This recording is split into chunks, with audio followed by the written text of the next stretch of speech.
Maelstrom Wanderer might just be one of the most enjoyable cards to cast in Magic. You get to 8 mana, play a 7/5 haste creature that brings 2 friends, but with your traditional build, sometimes you cascade into a paltry Birds of Paradise or Elvish Mystic. It's a disappointment, and then you're out of gas. But what if I told you there was a way to make your cascades much stronger, consistent, and all while drawing extra cards? This Hippo is here to help. Keruga means we can't play cards that cost less than 2 mana. That means no solving and no mana crypt. But what this actually means is so long as we play around this handicap, all of our cascades will on average hit a higher mana value than other decks. This is better. What's more, your traditional Maelstrom deck often ramps up to its commander, plays it, and then can be out of things to do. To counter this, you might include some cards like Arcanist, but they win the game later. We want to win the game now. Keruga solves this. See, all those permanent base ramp spells, all our bombs, we get to draw again for each one and keep the aggression flowing. Now onto the actual 99. Firstly, we need our fast mana. Now, like I said, solving is out, so fast mana takes on a different meaning in our deck, but we still have a half dozen ways to use our mana before turn 3. We make use of the suspend mechanic heavily here, playing Rift Sower, Search for Tomorrow, Rousing Refrain, and Venture 4. These get around Keruga's restriction and let us ramp ahead of schedule.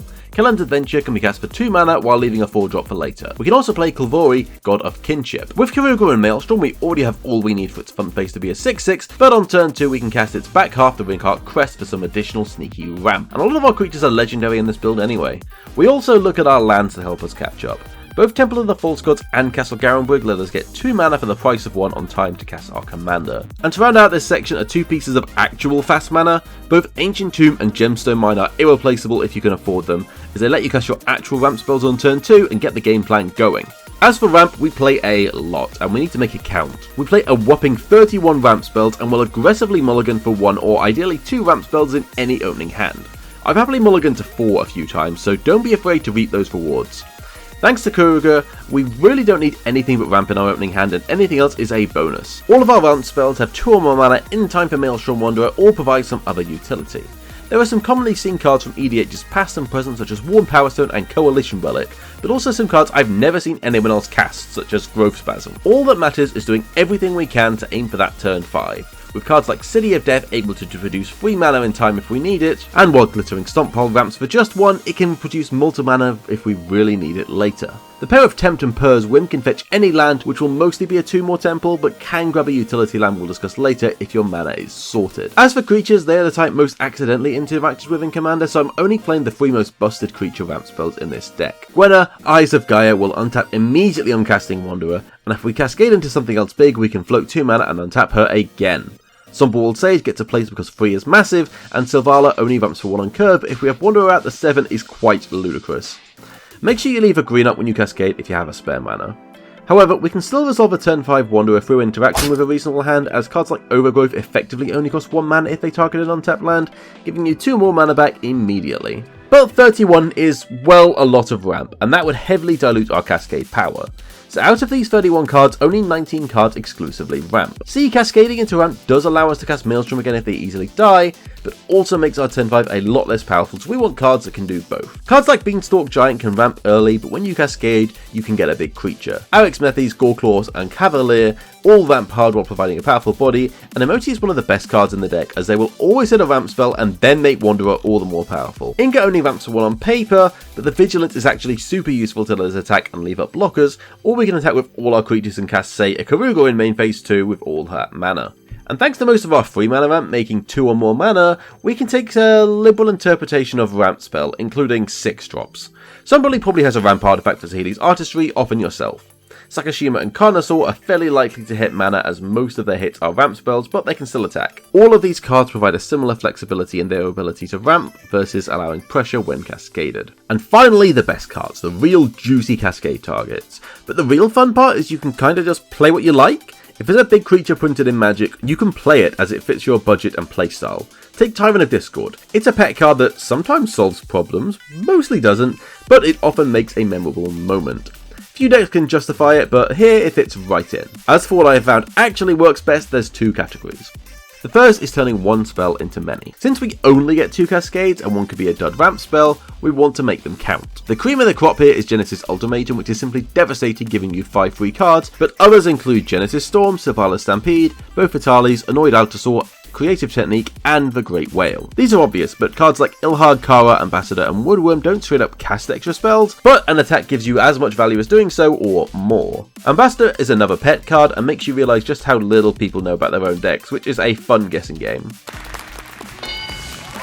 Beyond this, the best bang for our buck tends to be your usual cards with good enters the battlefield abilities like Avenger of Zendikar and Cavalier of Gale's Brainstorm to set up a future cascade. But just as relevant as Maelstrom Wanderer's cascade ability is giving your team haste. This makes creatures with tap abilities, attack triggers, and combat damage triggers a lot more powerful, as their mana cost is usually balanced on having to wait a turn to get a payoff, when all we need to do is fade removal for one combat step. And guess what, if they have to use instant speed removal that's likely to send the Wanderer back to the command zone, they'll be ready to cast again. So given you do get to resolve your Wanderer, it lets many often underplayed cards shine. My personal favourite is Beguiler of Wills, which I have never seen anyone else cast, as we have a high creature count. It can often steal something relevant the second it hits the table, and that can just as often attack right away. And well, if you ever wanted to attack with your deck, there's a card which gets a whole lot better with haste. Second cascade trigger. Oh, Body of Mind. I'll attack with my deck. And of course, with all these attack tricks, what better than extra combat steps to get the most of them, which Mora can do multiple times in a turn. That's all the rampant aggression down, which leaves interaction, and that's a very small section. Here's our dedicated interaction suite. Yep, 0 cards. This build of Maelstrom Wanderer is all in. I want to make myself the target on turn 5 and either win in the process or die trying. That means any interaction we have needs to also kill our opponent. These titans have been laughed out of many a commander deck, but with almost guaranteed haste, the double ETB and attack trigger can help hold down the board. Kogla and Balor can both attack for large damage while removing threats, and Titan does so with an ETB if something is preventing us from attacking. Horror turns all of our spells into pretty flexible interaction, but this is largely sorcery speed based deck, so we won't be bouncing many spells with it. Finally, these pairs of dragons are great at clearing any boards growing a bit out of hand.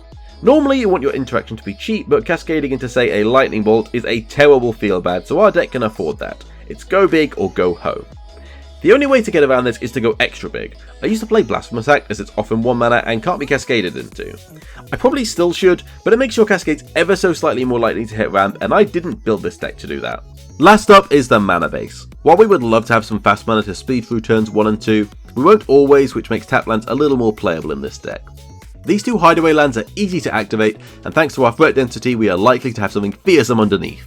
I'm playing the fetches I have spare as well as the 2 surveyor lands, so that in the early turns we can make ourselves a little bit more likely to draw enough land and ramp pieces if we need them.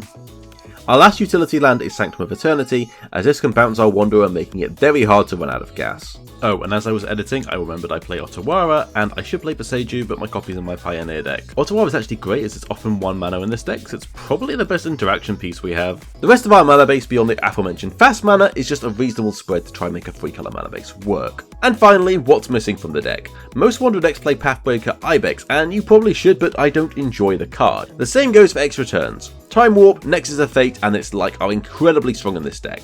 I used to play them, but found I didn't enjoy taking extra turns in multiplayer, so I removed them. Unless you're playing for prizes, above all else, make sure you enjoy your own deck. As far as what I think is actually not worth playing, some cards that are over 8 mana but are incredibly powerful might seem tempting at first, but actually just means you're more likely to hit ramp off your Wanderer, which means on average your deck's going to perform worse. And that's it, that's the whole deck. Go forth and smash. Something I really enjoy about this deck is how many cards we play that no one else does. Because we want specific 3 mana ramp options, we play unique cards. Because we get to play so many big bombs, we play unique cards. Because we get better attack triggers, unique cards. That means you might have to go back and watch the video again to read the cards or look at the deck list in the description. But if you want a deck that's playing cards most people at the table would have seen before, this might be for you. However, I don't think it's fair to end the video without saying the Keruga isn't all upside. You see, it does mean that on average you're hitting Maelstrom Wanderer on turn 5, whereas a regular build will aim for turn 3 or 4. This build does make you a turn slower, but I think it's worth it for most metagames. Certainly for mine. I've had this deck for over 10 years and it really is a whistle-stop tour of the deck, but I do want to make a more in-depth video at some point. I've also played the $25 budget version successfully, so if you want to see either of those videos, please let me know in the comments. Regardless, I have many more deck techs in this style planned, so subscribe if you want to know when they come out. Thanks so much for watching, and I'll see you in the next one.